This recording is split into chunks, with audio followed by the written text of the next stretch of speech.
Alrighty guys, how you guys doing? Welcome to Apple Weekly number 32, the show where I cover everything Apple over the past few days.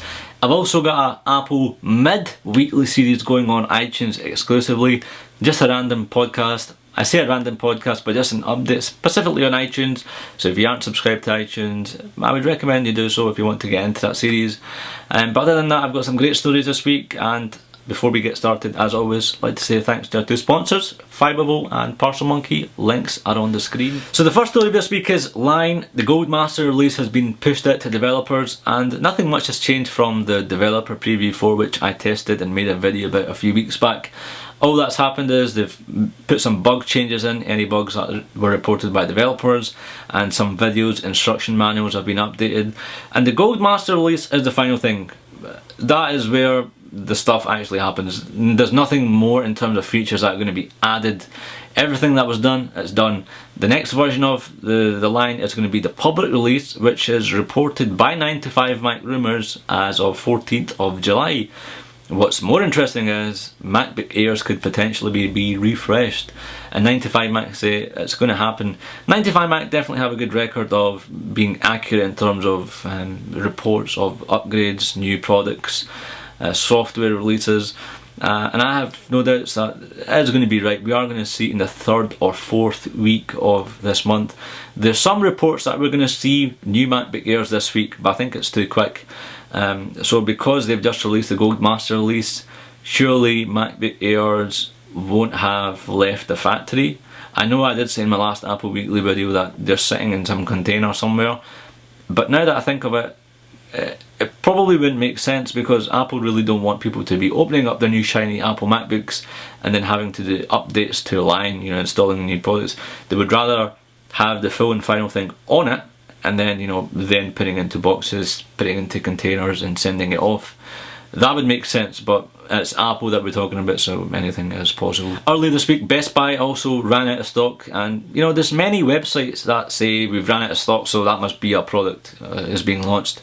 Well, Amazon.co.uk has ran out of the MacBook Air for the past 3 or 4 weeks, and needless to say, that was not the case. There were no new MacBook Airs. But Best Buy has this kind of thing where they're accurate. They're probably one of the biggest customers for Apple, or one of the major ones anyway. So when stuff runs out of Best Buy, it runs out of Best Buy for a good reason, and they've stopped taking orders. I've also heard from someone who works at John Lewis, which is a big UK department store, and this guy was kind enough to send this report. He also messaged me before as well when the MacBook Pros were being refreshed, and he was accurate in that terms as well. And he's basically said to me, John Lewis has stopped taking orders. They're entirely out of stock of the MacBook Airs in their central distribution area. And going from all of this, MacBook Air refresh is quite imminent, so it'd be daft for anyone to go out and buy the current generation one at the moment. Next up is Adobe is playing quite a smart game. So basically, Final Cut Pro X came out, a lot of people were unhappy, a lot of negative press, this, that and the other, and Adobe have launched this new marketing campaign where they're kind of asking people to switch from Final Cut to Adobe Premiere Pro, and they're offering a 50% discount. I thought it was reasonably kind of good to bring it up in this Apple Weekly to show the impact Final Cut Pro X is having. I love the thing, to be on the record, but there's been so many campaigns, and Apple have also come out clean over the past few days where they've released an FAQ of all the things people are saying but are not true. And Apple have said in that FAQ they've answered those questions, they're saying it's coming, this, that and the other is happening, you just got to wait. So the moral of the story is Adobe is playing a very smart game when it comes to marketing. They've seen what's happened in the market, they've taken advantage of it, and they're offering a 50% discount. I'd like to know in the comments below if any of you are heavy Final Cut users, and whether you've taken on this offer, or what your thoughts on Final Cut Pro X are. And as I've said in previous videos, I love the damn thing. But there's a lot of pros who've been using Final Cut Pro for a number of years. They don't like this version. But I don't have any problems with it, or at least for the moment anyway. Next up, Apple are going to be holding a financial call on July the 19th, and this is quite important. In the past, or at least in late October 2009, Apple had a financial call. Straight after that, new iMacs and the Magic Mouse were introduced silently. There was no keynote. So it would be very interesting because there's been a lot of talk about the MacBook, the Mac Minis, the MacBook Air, a line, and we are definitely going to see something within the next 2 to 3 weeks, so it's worth keeping an eye out. If you're generally in the market for a Mac, be it any Mac, a MacBook Pro, it'd be wise to just hold off, just kind of sit on the side and see what happens. If you don't like it, fair enough, go with the MacBook Pro. But, you know, I would kind of want to wait it and see how it pans out. What happens to the MacBook, if anything? Will the MacBook, you know, have a black, will there be a black one? Will there be other colours? Will they just entirely demolish the MacBook lineup and just have the MacBook Air 11-inch, the 13-inch, then the MacBook Pro? That to me makes more sense. I don't see where the MacBook stands in the market at the moment. You know, the MacBook Airs have been successful. The MacBook Pro 13-inch is kind of on par with the MacBook. So they might just want to mainstream a little bit. Of course, the Mac Minis haven't been updated for a year as well. So the financial call is quite important because it tells you, or at least to the people like myself who are kind of into Apple, as to how many Macs have been sold, how many iOS things have been sold, and generally how well they're doing with numbers. It's usually for investors. You can listen into it. I'll put a link in the description, or best if you follow me on Twitter. As soon as a link for that financial call comes up, I'll tweet it out as always. But it's always good to keep an eye on it, and usually that date is quite good because that means new products are around about that date.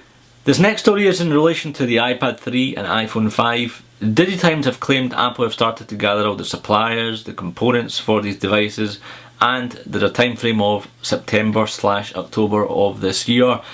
They also claim that the iPad 3 is going to be even thinner than the iPad 2. To me, the iPad definitely has to be thin and light. It's the kind of device you just want to hold with one hand. The iPad 1 was a bit heavy, and I've said that in the review that I've done back then. The iPad 2 has been good despite having, you know, more features, better camera and so on, or better camera, I say a camera on the front and the back. And you know, they constantly have to push it over, and now that the iPad apps have crossed the 100,000 barrier, which is absolutely amazing. And you know, HP have also launched their new touchpad this week. And you know, the one thing that's going for the Apple and the iPad is apps, the software. You know, the Apple is the first in the tablet market. That gave them a head start into the software side to it.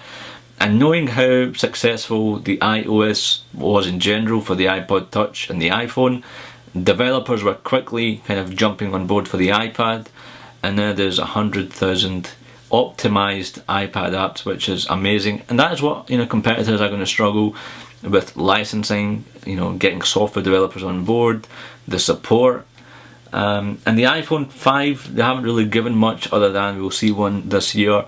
I do think we're going to see an iPhone 5 this year. There was a lot of speculation, well, will we see one at WWDC or will we see one at September? I think September is going to be most likely during the music event they have. Because I think the iPhone or the iPod Touch is going to be a slight bump, they might want to focus on the iPhone 5 more. So in all, interesting times ahead come September, come October, come later on in the next 2 or 3 weeks, new MacBook Airs potentially. That is it for Apple Weekly. It was quite small. That is not what she said. I assure you she did not say that.